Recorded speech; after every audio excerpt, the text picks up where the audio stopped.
चिपळूण म्हणजे विश्वसनीय खाद्यपदार्थांचे एकमेव ठिकाण क्वालिटी बेकरी। लहान थोरांची लाडकी खाऊ गल्ली असलेले एकमेव ठिकाण क्वालिटी बेकरी। फ्रेश खा फ्रेश राहा क्वालिटी बेकरी। नमस्कार, रत्नागिरी वन पाहत राहण्यासाठी सबस्क्राईब करा आणि बेलवर क्लिक करा व पाहत रहा आमचे नवीन व्हिडिओ।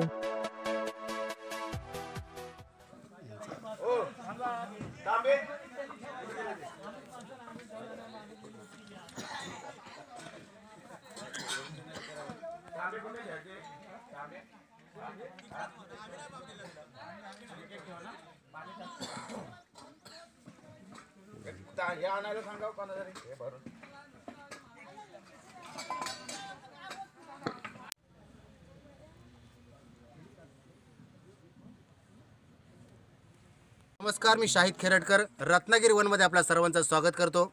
आता आपण खेड तालुक्यातील पोसरे या गावी आहोत आणि इथे येण्यापाठीमागचं कारण असं आहे की आपण संपूर्ण कोकणामध्ये एक वेगळ्या प्रकारची धार्मिक संस्कृतीचं दर्शन आपल्याला त्या ठिकाणी होत असतं। गावची शोभा कशावरून असते तर त्या ठिकाणी धार्मिक व्यवस्था कशा प्रकारची आहे तिथलं कुठेतरी केंद्रस्थान असतं ज्याच्यावरती प्रत्येकाची श्रद्धा असते। आणि म्हणूनच पोसरे गाव येथील तांबडवाडी येथे पंचवेताचं एक देवस्थान आहे ज्याला स्वयंभू देवस्थान म्हणून मानलं जातं। आणि या स्वयंभू देवस्थानावरती इथल्या स्थानिकांची नव्हे तर इथे पंचकृषीमध्ये सर्व लोकांची फार मोठी श्रद्धा आहे। आणि म्हणूनच वर्षभरातून एक वेळा या देवाचा उत्सव साजरा केला जातो आणि त्या संदर्भात त्याची परंपरा त्याची संस्कृती काय आहे या संदर्भात जाणून घेण्यासाठी रत्नागिरी वनची टीम इथपर्यंत आलेली आहे। आणि म्हणूनच आपण त्या लोकांकडून जाणून घेऊया की पंचवेता हे जे देवस्थान आहे याची नेमका महिमा काय किंवा याचं एकंदरीत परंपरा काय आहे। सर्वप्रथम आपण जाणून घेऊया इथले ज्येष्ठ नागरिक सन्माननीय सुर्वे काका तुमचं रत्नागिरी वनमध्ये स्वागत आहे। पंचवेता जे देवस्थान आहे याच्याबद्दल तुम्ही काय सांगाल? ही पूजा जी आहे ते कमीत कमीत 1 वर्ष म्हणजे 100 वर्षापासून चालू आहे। आणि इथल्या लोकांनी सुरुवातीला ह्या 5 लोकांनी फक्त चालू केली होती आणि त्याच्यानंतर काही वर्षाच्या नंतर सर्व वाडीला आमंत्रित करून ही पूजा चालू केली। तिथपासून ही पूजा कंटिन्यूच चालू आहे आणि काय लोकांना याचा चांगला परिचय मिळालेला आहे की जो नवस करतात त्या नवसाला देव पावतो आणि श्रद्धेने येऊन लोक ह्या टायमाला येऊन पूजा घालतात आणि खूप आपला आनंद मनवतात। नक्कीच। तर हे होते सुर्वे काका यांनी सांगितले की सुरुवातीला 5 लोकांनी एकत्र येऊन या ठिकाणी सत्यनारायणाच्या पूजेचं आयोजन केलं होतं आणि सातत्यपूर्ण 100 वर्ष ही पूजा अत्यंत उत्साहाने इथले लोक सर्व साजरी करत असतात। आणि त्यापैकीच आपल्याला इत्थंभूत माहिती देण्यासाठी या गावचे प्रथम नागरिक सरपंच महोदय अनंत साळवे आहेत। सरपंच महोदय तुमचं स्वागत आहे। नमस्कार। काय सांगाल तुम्ही या पंचवेताबद्दल? पंचवेताचं देवस्थान म्हणजे हे सर्व आपल्या ह्या वाडीमध्ये 18 पकड जातीचे लोक आहेत। मराठा समाज प्रमाणात लोक जास्तच आहेत आणि इथे फक्त वाडी मिळून एकच पूजा होते। आणि आत्ता जे आहे जे पूजेला बसणारे जे लोक आहेत हे सगळे नवसाचे नवसकरी आहेत। आणि आपण जो नवस करू ती इच्छा आपण या पहिल्या एखाद्या पूजेला आपण येतो त्यावेळी इच्छा प्रकट करतो, ती इच्छा पूर्ण झाल्याच्या नंतर आपण दुसऱ्या वर्षी वेताळाची पूजा करतो। आज आत्तापर्यंत आमच्या याच पूजेला 55-60 पूजा ह्या रेग्युलर दरवर्षी चालू असतात। इथे 15 गावातील 15 गावच्या बाहेरचे लोक येऊन पूजा घालतात।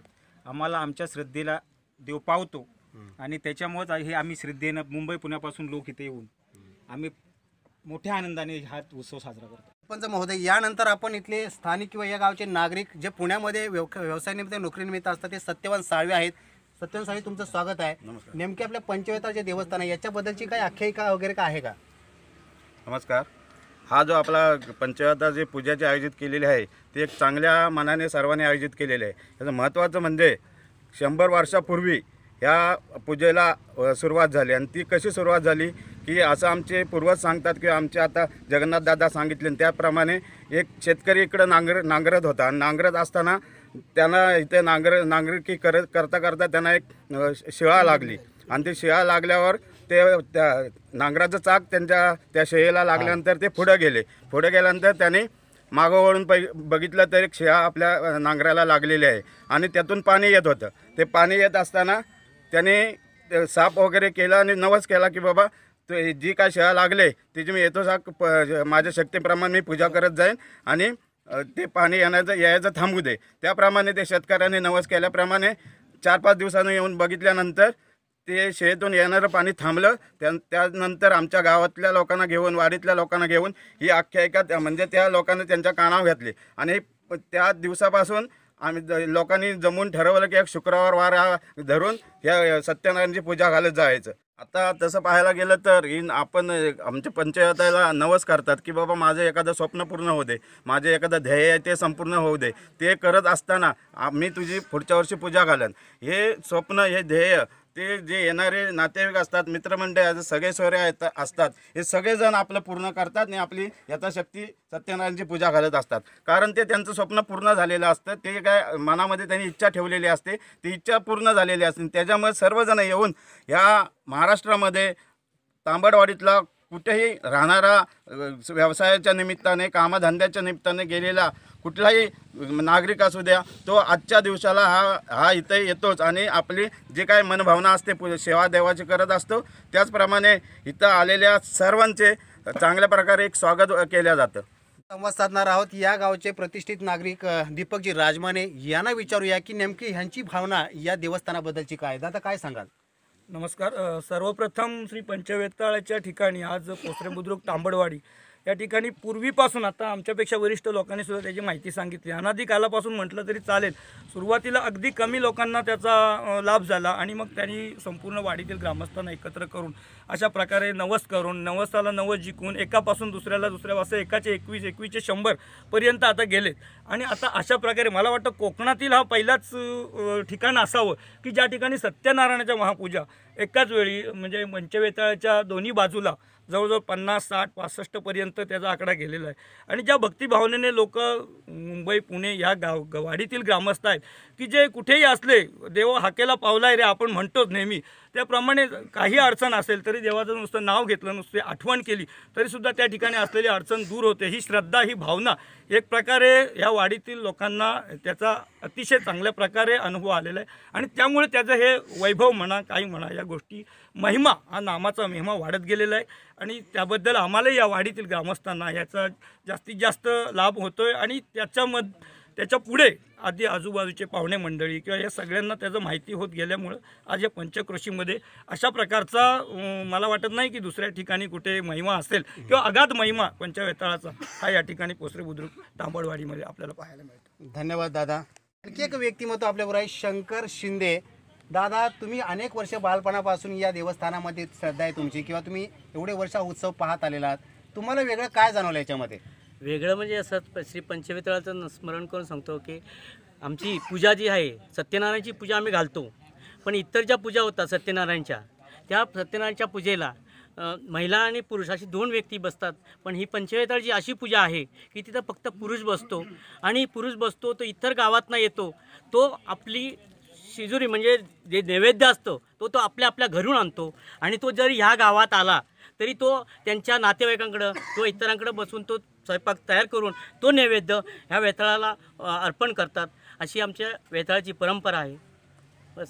नक्कीच एक वेगळी गोष्ट त्यांनी सांगितलं की जनरली आपण पाहतो की सत्यनारायण म्हटलं की त्या ठिकाणी स्त्री आणि पुरुष दोघं मिळून ती पूजा पूर्ण करतात. मात्र इतर या ठिकाणी फक्त एक पुरुष बसतो. आणि त्यानं सांगितल्याप्रमाणे एक वेगळी परंपरा, एक वेगळी संस्कृती, एक वेगळं नाविन्य या पंचवेताळाच्या देवस्थानाच्या ठिकाणी अत्यंत पवित्र आणि पावन अशी भूमी आहे. आणि म्हणूनच या ठिकाणी आपण पाहू शकता की अगदी लहानापासून थोरांपर्यंत सगळे लोक अत्यंत उत्साहाने या ठिकाणी एकवटतात. मगाशी आमचे सरपंच महोदयांनी सांगितल्याप्रमाणे अनेक जाती धर्माचे, पंथाचे लोक, या सर्वांचीच श्रद्धा पंचवेताळावरती आहे. आणि म्हणूनच या पंचवेताळाचा महिमा हा जगभर पसरलेला आपल्याला पाहायला मिळतो. या ठिकाणी कुठल्या प्रकारची फार मोठी मंदिर नाही आहे, फार मोठं कळस नाही, मात्र अत्यंत छोट्याच्या ठिकाणी असणारी पिंडी आहे. या पिंडीच्या माध्यमातून सुद्धा जे लोकांना प्रेरणा किंवा ज्या लोकांना ऊर्जा प्राप्त होते ती अनन्यसाधारण अशी आहे. आणि म्हणूनच या ठिकाणी हे मंदिर हे सर्वांपेक्षा वेगळं ठरतं. या देवस्थानाचं महत्त्व इतर देवस्थानांपेक्षा थोडंसं वेगळं ठरतं. आणि म्हणूनच आज रत्नागिरी वनची टीम अत्यंत उत्सुकतेनं इथपर्यंत आलेली आहे की नेमकं काय आहे. गावागावामध्ये अशा प्रकारच्या संस्कृती पाहणं,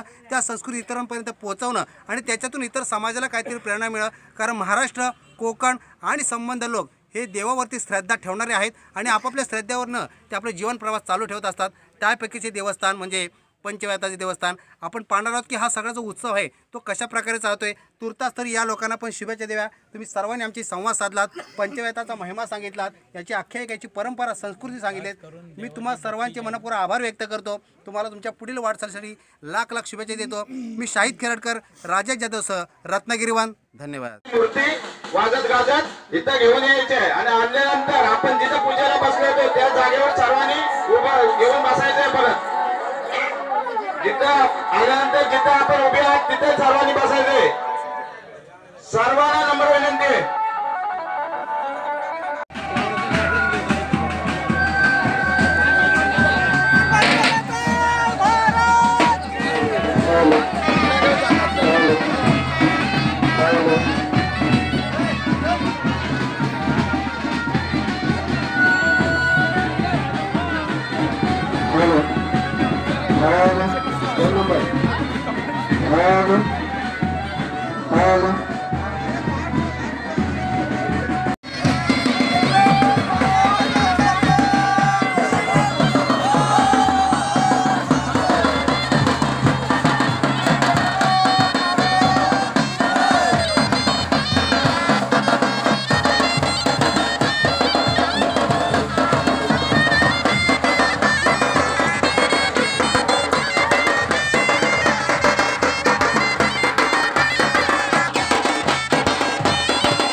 सर्व यजमानांनी आपापल्या चौरंगाच्या समोर एक पाऊल मागे येऊन आपल्या आसनाला नमस्कार करायचा आहे.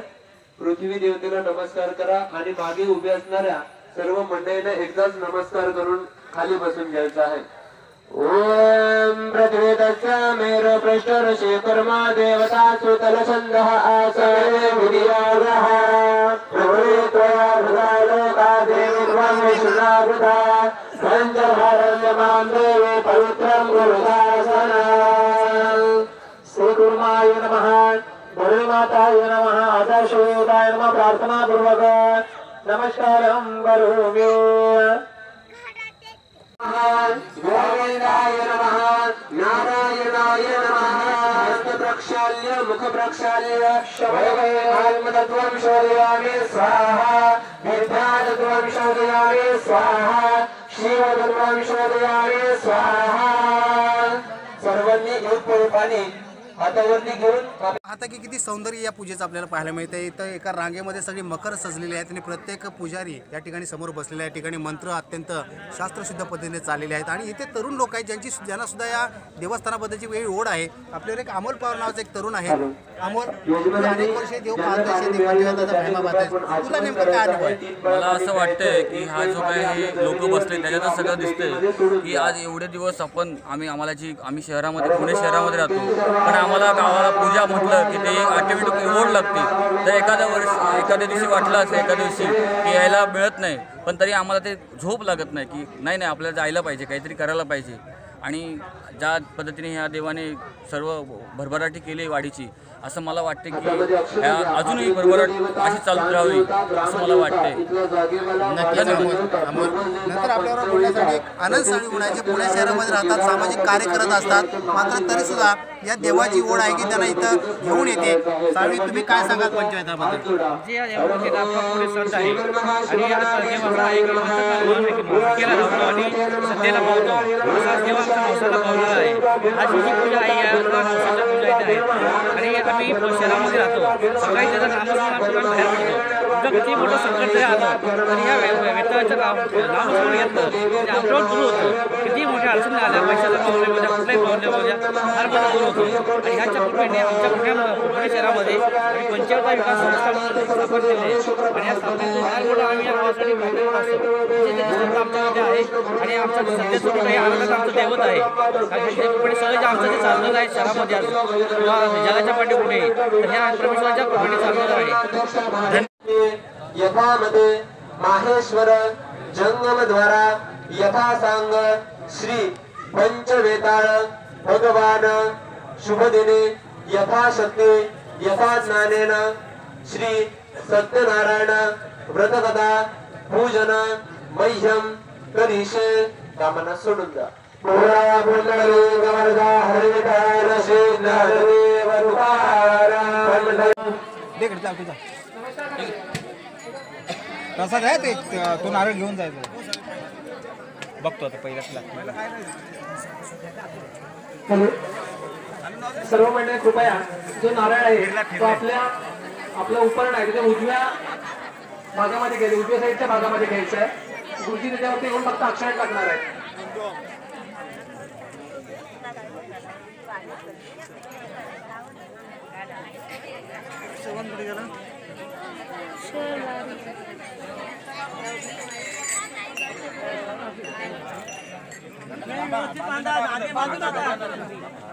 गुरुजींनी लक्ष दिल्यानंतर